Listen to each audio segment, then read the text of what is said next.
you. Good morning. That was beautiful. That was beautiful. You know, right before Fred Rogers died, his team had actually contacted me to try to present the case for why television should keep at the pace of Mr. Rogers' Neighborhood.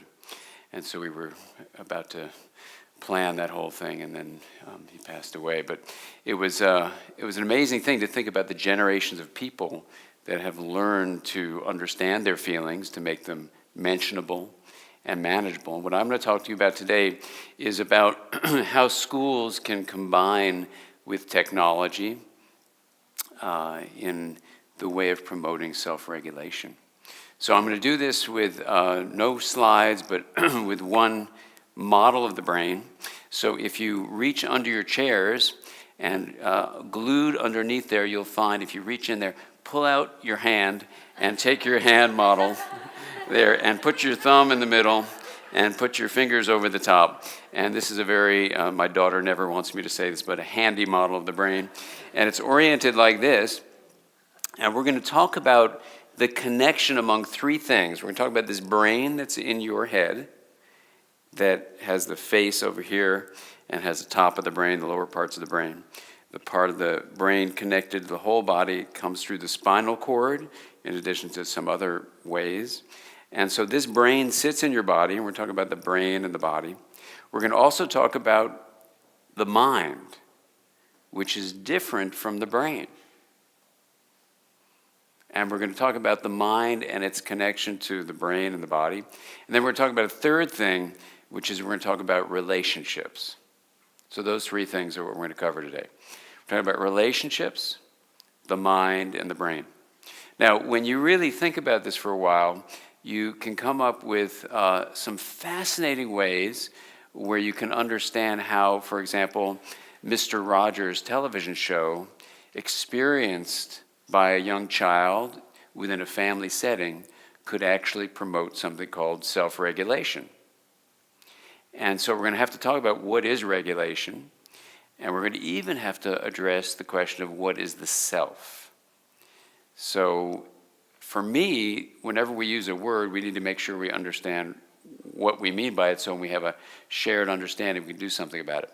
So how did Mr. Rogers create the experience where kids can learn that feelings are mentionable and they're manageable? How did he do that? Well, when you think about how he did it, you come up with this really fundamental way that schools, in fact, can embrace the wisdom that Mr. Rogers had for all of us and teach not only reading, writing, arithmetic, very important 3 R's, but another 3 R's I'm going to suggest to you, which are the core of my talk, which is reflection, first extra R, relationships, the next R, and the third one is resilience.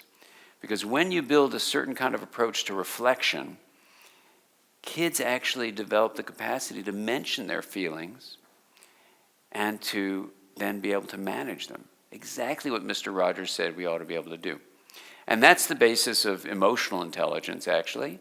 And it's the basis, as you'll see in a moment, of social intelligence, because when you understand your own feelings and learn to manage them, you actually can understand other people.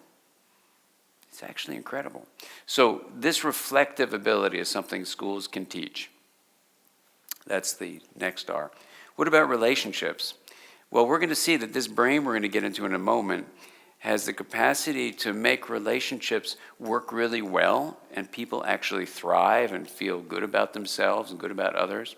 So you develop kindness and compassion toward yourself, really an important place to start, and kindness and compassion toward others. So this R of relationships really looks at all the research on well-being and says, you know, the number one factor, whether you're looking at mental health, physiological health, medical health, longevity, or happiness, the number one factor in all those studies is relationships. How we have connections, positive connections with other people, is the best predictor of all those things. In fact, if you study wisdom, you find that wisdom is based on having these positive relationships.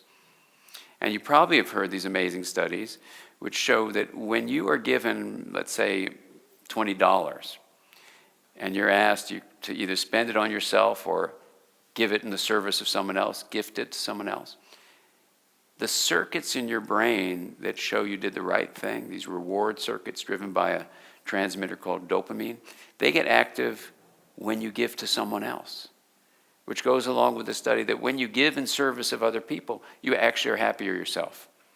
So if you want to be happier, actually think about someone else. That's the lesson from that. So relationships in schools can teach all of that. So that's the relationship part.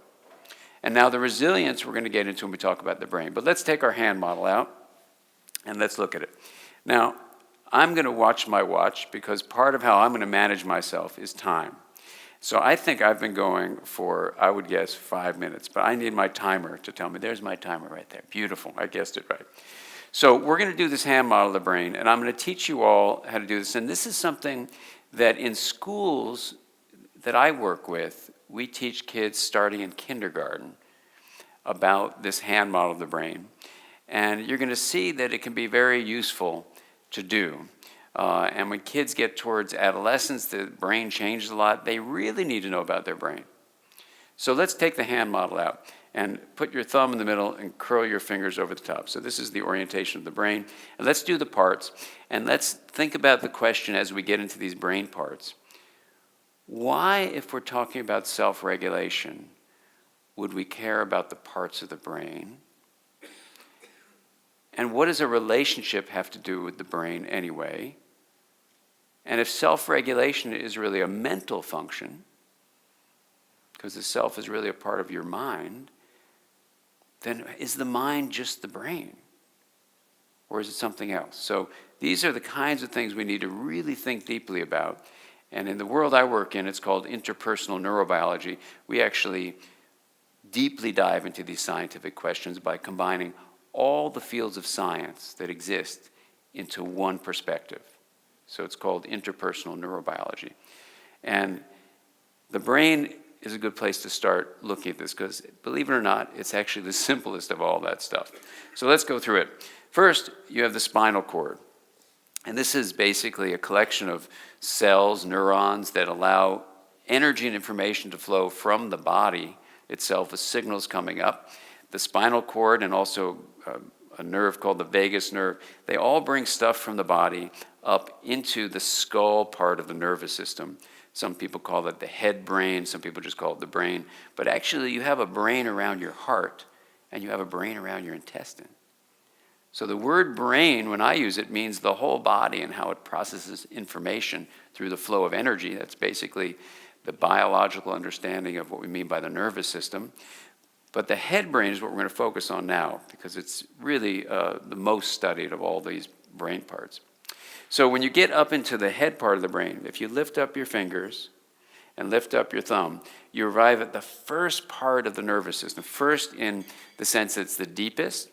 First in the sense that when you're in your mother's womb, it's the first to develop in utero. And first also meaning it's the first we evolved to have. So it's over 300 million years old. It's the old reptilian brain having collections of neurons called nuclei that are responsible for things like... This is a good example. Let's take another pause. Let's all turn our telephones off and make sure that if they're going to vibrate, you have them near your body, not sitting next to your neighbor. And you turn the sound off, because that's another thing that happens. Technology, if you haven't noticed, invades whatever context you're trying to create. And rather than technology running us, we should run technology. It's really, really important, because these things just take over. I was walking home from the local school we have, and I saw a mom carrying her 1.5-year-old child in her arms, texting for 2.5 blocks, and missing the opportunity to connect with her child because she allowed technology to intrude on her relationship.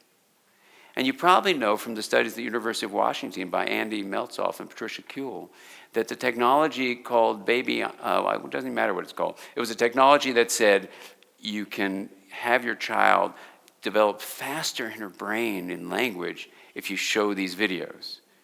And they showed it was just the opposite. Because relationships are what stimulate growth and learning. And if we use technology, that's fine, but if you replace relationships with technology, this study demonstrated you get just the opposite of what you want to get.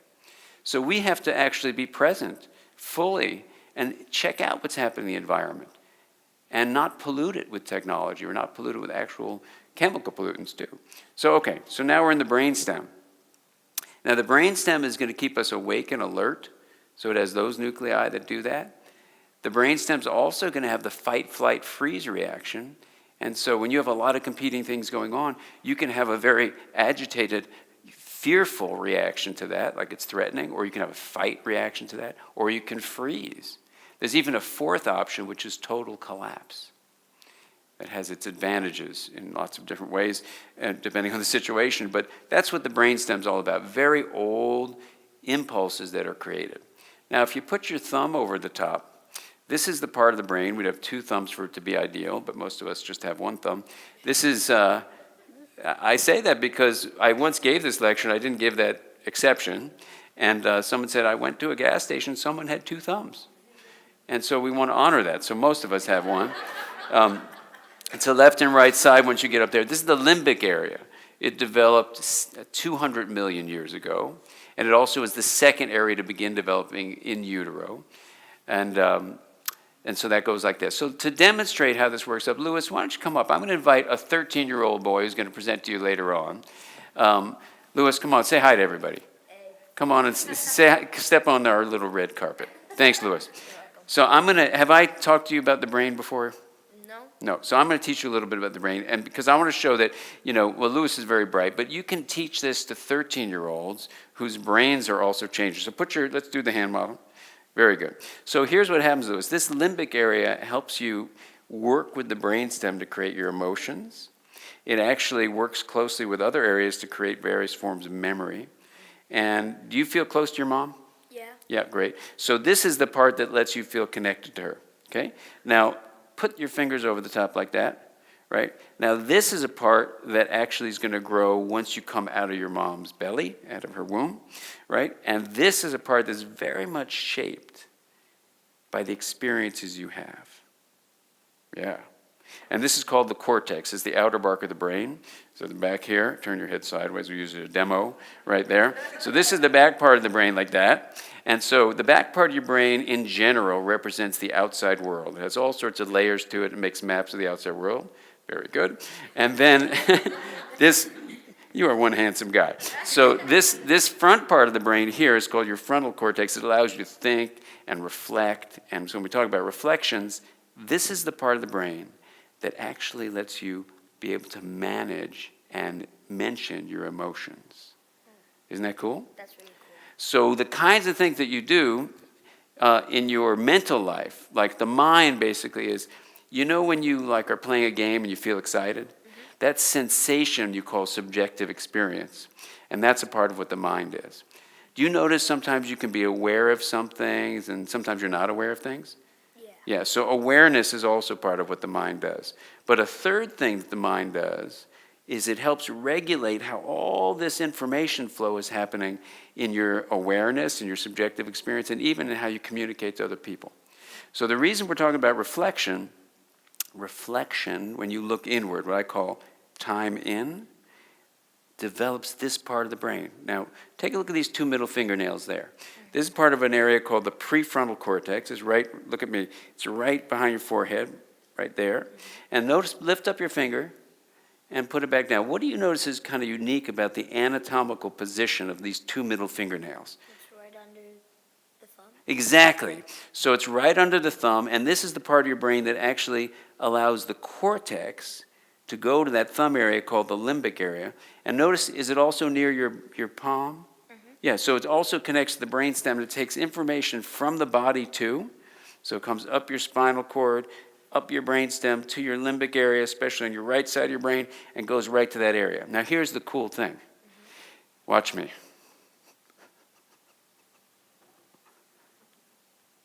Now, what did you feel when I was doing that? Sad. Sad, very good, excellent. than happy because we're goofing, right? Yeah. Right. So the sad thing, this part of the brain actually lets you pick up what's going on inside of my nervous system. Isn't that amazing? Yes. So we have a relationship because I'm going to send energy to you, and this part of the brain right there, which is right here behind your forehead, it's going to take in what's going on in me. It takes in what's going on in your body, like your heart, your intestines. It takes in what's going on in your brainstem, your limbic area, and what goes on throughout your whole cortex.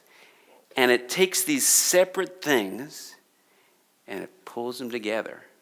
Now, you know what the word we use for taking separate stuff and putting together is? No. Integration. So here's what this area does. It integrates everything. It integrates your body, your brainstem, your limbic area, your cortex, and even your relationships with other people. So when you reflect on things and you have relationships where like two people honor each other and then care about each other with connections and communication, we call that an integrated relationship. Here's the amazing take-home message for you and for everybody. When you have reflection and you have relationships that are caring and connecting, you actually stimulate the growth of the integrative fibers in the brain. And these are the fibers that allow you to have resilience.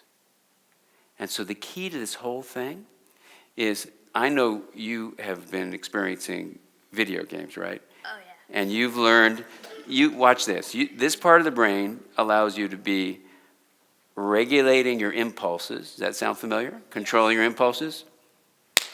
It allows you to do that. It allows you to actually be aware of your feelings. It allows you to be aware of other people's feelings and understand them. It allows you to actually be moral, think about what's good for everyone, including the planet. It allows you to actually have intuition. It allows you to know where you've been in the past, where you are right now, where you're going in the future. And it allows you to tune in to other people. That you get by reflecting on the inner world, being able to mention and manage your feelings. It allows you to develop it when you have relationships that are supportive, like with teachers and with parents. And it allows you to develop all this so you're resilient. So here's what I say about schools. You know, there's a policy that they say no child left behind. I say we should have a policy where you have reflection, relationships, and resilience. So it's no prefrontal cortex left behind. How does that sound? That sounds better than no child left behind. There you go. Good.